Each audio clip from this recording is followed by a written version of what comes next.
Bonjour, je suis François Meyer, ingénieur de recherche à l'Université de Bourgogne-Franche-Comté et responsable du laboratoire temps-fréquence de Besançon.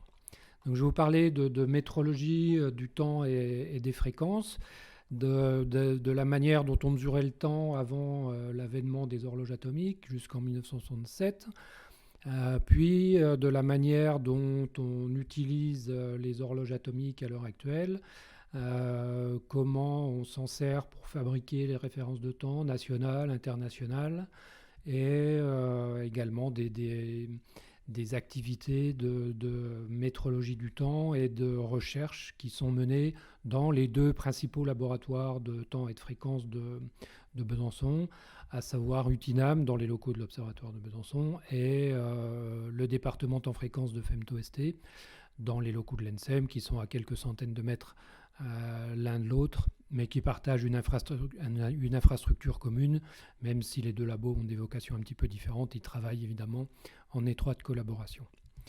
Alors jusqu'en 1967 et la redéfinition de la seconde à partir des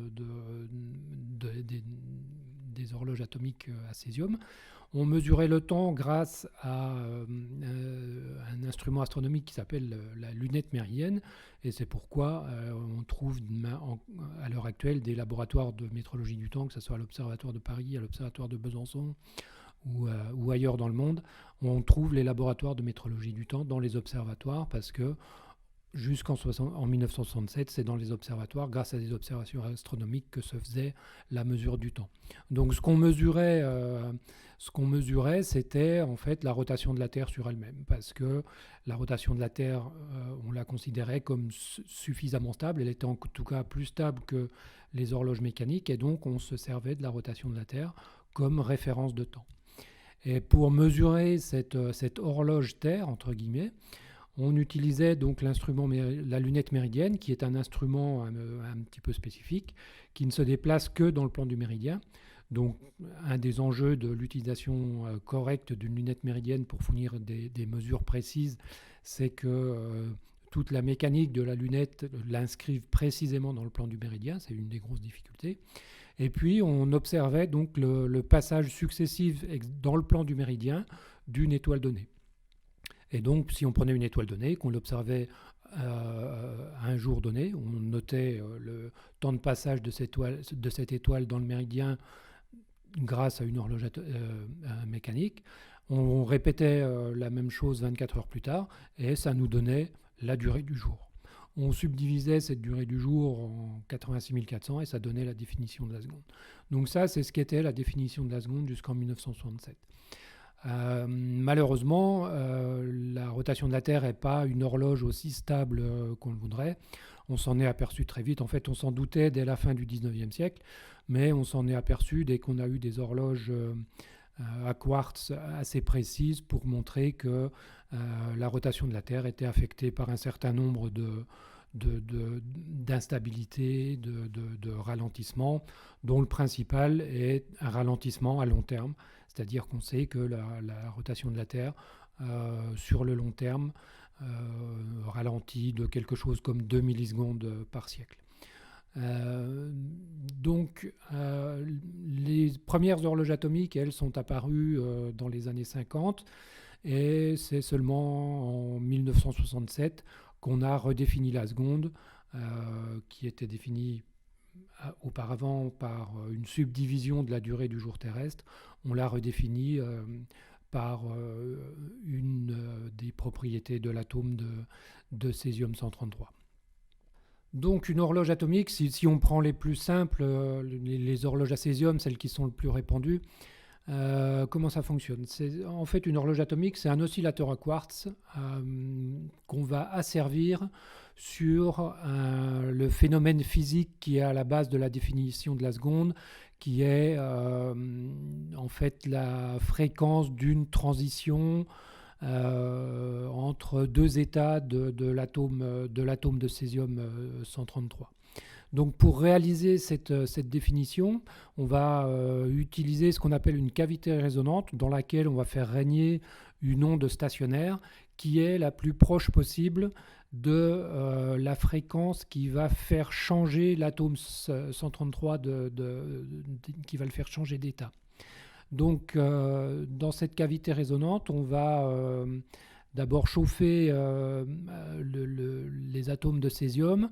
On va sélectionner ceux qui sont dans l'état 1, l'état qu'on veut observer. Et puis on va injecter ces atomes dans l'état 1, on va les injecter dans la cavité résonante. Et si on est à la bonne fréquence, ces atomes ils vont changer d'état, ils vont passer dans l'état 2. D'accord ? Et donc la fréquence qui règne dans la cavité résonante est contrôlée par la fréquence d'un oscillateur à quartz. Et donc en sortie du tube, on va sélectionner uniquement les atomes qui sont passés dans l'état 2. Et suivant le nombre d'atomes qu'on a récupérés dans l'état 2, on va pouvoir savoir si la fréquence de notre oscillateur à quartz, elle est proche de la fréquence théorique ou pas.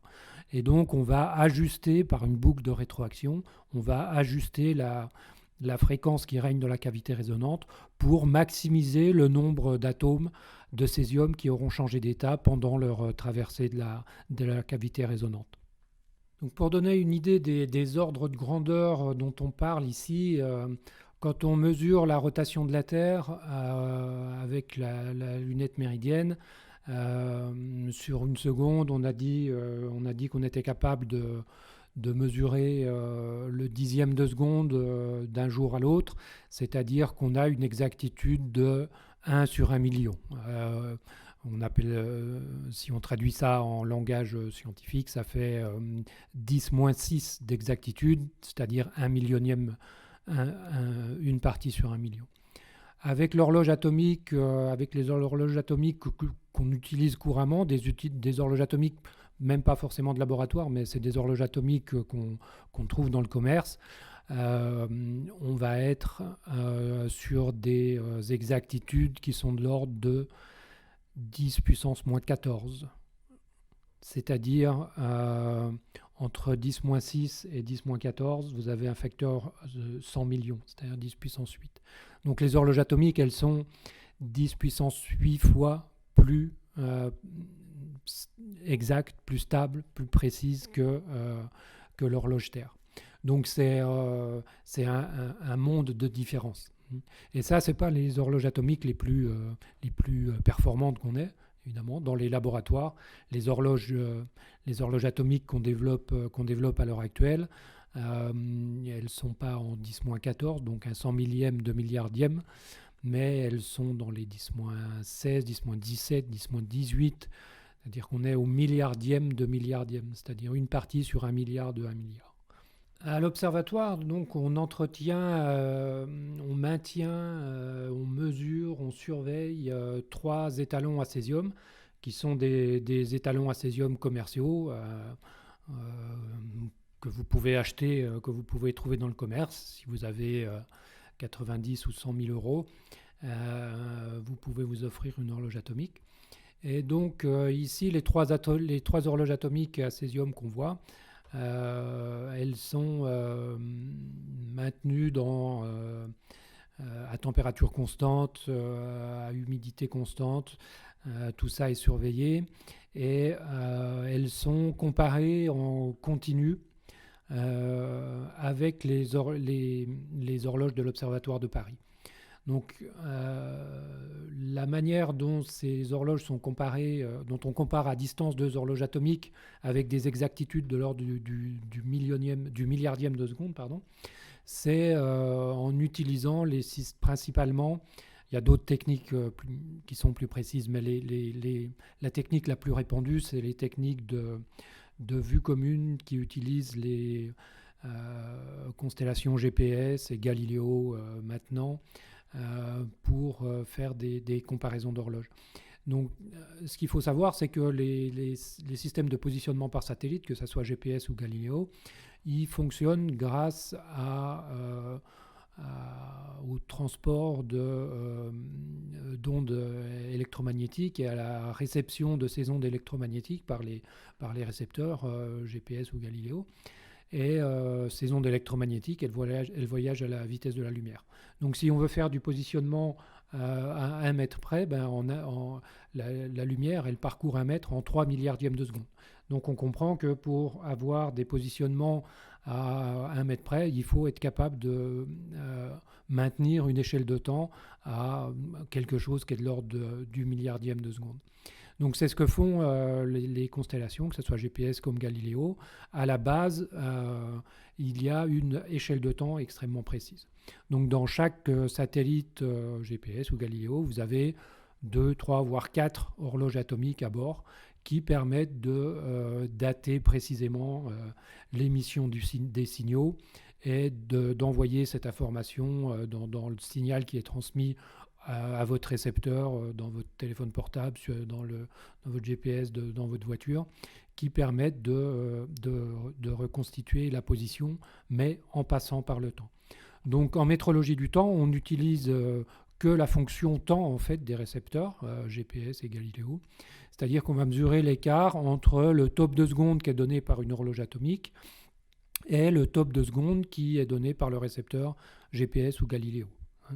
Et si on fait ça à l'observatoire de Besançon, c'est-à-dire qu'on mesure l'écart entre l'horloge atomique à Besançon et le temps GPS tel que nous le fournit un récepteur GPS, si on fait la même chose en même temps à l'observatoire de Paris, l'écart entre l'horloge de Paris moins le temps GPS, il suffit d'échanger les données, on fait la soustraction et on enlève le temps GPS de l'équation et on se retrouve avec une mesure effective de l'écart entre l'horloge atomique de Besançon et l'horloge atomique de Paris. Et ça, c'est quelque chose qui se fait au niveau mondial entre tous les laboratoires de métrologie du temps dans le monde entier. Et toutes ces mesures dans tous les laboratoires du monde, elles sont ensuite collectées par le BIPM, le Bureau international des poids et mesures. À l'heure actuelle, il doit collecter les informations d'environ 400 ou 450 horloges atomiques réparties dans le monde entier. Et donc, c'est le BIPM qui fabrique la référence de temps international, qui est utilisée par un très grand nombre de pays comme base du temps légal. Donc c'est le temps atomique international d'abord, puis le temps universel coordonné, UTC, d'autre part. Alors, comme je le disais tout à l'heure, les horloges à césium, c'est les plus répandus, mais ce n'est pas les seuls types d'horloges atomiques qui existent. On a à l'ENSEM ce qu'on appelle des masers à hydrogène, qui sont des horloges atomiques un petit peu particulières. Bon, on n'est plus sur l'atome de césium, on est sur l'atome d'hydrogène. Le principe de fonctionnement est un petit peu différent. Mais ce qui différencie principalement les masers à hydrogène, par exemple, des horloges à césium, c'est leur domaine de stabilité. Les horloges à césium vont avoir des domaines de stabilité privilégiés sur le très long terme, alors que les masers à hydrogène vont être beaucoup plus efficaces sur le court terme. Si vous voulez par exemple mesurer la rotation de la Terre, ça vous voulez le faire sur le long terme, c'est-à-dire que vous voulez des mesures, une horloge qui soit stable sur 30 jours, 1 mois, voire 1 an. Maintenant, alors que si vous faites des mesures radar, le temps qui s'écoule entre l'émission et la réception dans un radar, c'est quelques millisecondes. Donc dans le premier cas, pour mesurer la rotation de la Terre, c'est l'horloge à césium qui va être la plus performante parce qu'elle est beaucoup plus stable sur le long terme. Dans le deuxième cas, dans le cas d'un radar par exemple, le maser à hydrogène est beaucoup plus stable que l'horloge atomique sur des durées de l'ordre de quelques secondes. Donc à Besançon, les horloges à césium, les masers à hydrogène, les instruments, toute l'instrumentation de surveillance, de monitoring de ces étalons-là, les instruments de comparaison à distance, les récepteurs GPS, les systèmes satellitaires two-way, etc. Tout ça fait partie de l'infrastructure, et cette structure opérationnelle, donc elle sert d'instruments de travail aux équipes de recherche, principalement à FEMTO-ST, donc qui vont développer Par exemple les oscillateurs cryogéniques, c'est des saphirs qui sont maintenus à très basse température et dont la caractéristique est d'obtenir des stabilités court terme, ce qu'on appelle très court terme, c'est-à-dire des bruits de phase extrêmement bas, encore plus bas que les masers à hydrogène, et ça sur des temps très courts, en dessous de la seconde. Donc ça, c'est un des exemples de développement historique qui a été fait à FemtoST, avec des records mondiaux de stabilité court terme qui ont été battus à Femto. Et puis il y a d'autres pistes de recherche qui concernent par exemple des horloges césium miniatures, où là l'enjeu ça ne va pas être d'aller dans les 10-14, 10-15 ou 10-16. On va privilégier plutôt un encombrement réduit, une consommation réduite, c'est-à-dire c'est des horloges qui peuvent faire la taille d'une boîte d'allumettes avec des exactitudes de l'ordre de 10-11 ou 10-12 quand on est avec 10-14 avec les grosses horloges atomiques à césium. Clairement, sur ces horloges atomiques portables, on souhaite avoir la consommation la plus basse possible, et donc on va avoir une horloge atomique avec des performances un peu moins bonnes qu'une grosse horloge atomique, mais avec des besoins en énergie beaucoup plus bas. Il y a aussi des recherches qui sont menées sur des horloges optiques, des horloges à ion unique par exemple, des choses comme ça. Et là, l'objectif, il est clairement à descendre à des exactitudes de l'ordre de 10-18. Donc, comme je disais, on est dans le milliardième de milliardième. À ces niveaux d'exactitude et de stabilité-là, il faut bien se rendre compte qu'on commence à être dans des domaines ça dépasse l'imagination des 10-14, mais à 10-18, même à partir de 10-16, on est dans des domaines où l'influence de la relativité générale, c'est-à-dire l'influence du champ gravitationnel de la Terre, n'est pas le même en bas de l'horloge qu'en haut de l'horloge. C'est-à-dire qu'à 1 mètre de différence, vous avez un écart de l'ordre de 10-16 par exemple. Donc vous comprenez bien qu'à 10-18, on est au centimètre, quoi. C'est-à-dire qu'1 centimètre de différence d'altitude provoque un écart de 10-18. C'est pour ça que ce genre d'instrument, il peut également être utilisé à d'autres fins, par exemple pour faire des gravimètres, notamment. Okay. Donc les horloges à césium, que ce soit les premières horloges à césium apparues dans les années 50 ou les dernières évolutions de ces horloges, qui sont des fontaines atomiques qui fonctionnent un peu différemment de ce que j'ai expliqué tout à l'heure, mais qui fonctionnent encore sur la même transition de l'atome de césium-133. Et cette transition, elle est dans le domaine des micro-ondes, dans les ondes électromagnétiques, c'est-à-dire elle a un peu plus de 9 GHz. La différence qu'il y a avec les horloges atomiques modernes, qui sont des horloges optiques, comme leur nom l'indique, elles fonctionnent essentiellement sur des transitions qui sont à des fréquences optiques. Et les fréquences optiques, c'est des dizaines, des centaines, voire des milliers de terahertz. Donc 1 terahertz, c'est 1000 gigahertz. Donc on a des fréquences beaucoup plus élevées, et les techniques qui sont utilisées, c'est essentiellement des lasers stabilisés par des techniques assez pointues. Et les espèces atomiques qui sont utilisées, c'est plus le césium, ça va être le mercure, l'ytterbium, le calcium et le strontium, etc. Donc avec toutes ces horloges optiques en développement dans un certain nombre de laboratoires dans le monde entier, les horloges à césium, même les dernières évolutions, sont déjà dépassées du point de vue performance, et le BIPM est en train de réfléchir en consultation avec tous les laboratoires qui développent ce type d'horloge dans le monde, est en train de prévoir un prochain changement de définition de la seconde, qui sera définie non plus à partir de l'atome de césium, mais à partir des plus fiables espèces atomiques identifiées dans ces horloges optiques, avec des exactitudes qui seront de l'ordre de 10-17 ou 10-18 probablement. Et ça, c'est à prévoir dans les 5, peut-être dans les 5 à 10 ans qui viennent. Et donc des horloges à ces niveaux de performance-là, quand on est à 10-18, on peut plus les comparer à distance avec du GPS ou avec Galileo, ni même avec des techniques de satellites de voie telles qu'on les utilise à l'heure actuelle. 10-18, c'est bien au-delà des capacités de ces systèmes-là. Donc parallèlement au développement des horloges, et ça c'est vrai depuis qu'on fait des horloges atomiques, plus les horloges atomiques progressent, plus il faut que les moyens de comparaison à distance progressent. Les moyens de comparaison du futur, ils sont déjà en développement, voire déjà déployés. À Besançon, on fait partie du réseau REFIMEV, qui est un réseau fibré métrologique à vocation européenne, qui permet de descendre à des niveaux qui sont à 10-18, voire 10-19, et donc qui pourront permettre de comparer à distance des horloges optiques qui seraient exactes à 10-18. Voilà, merci de votre attention.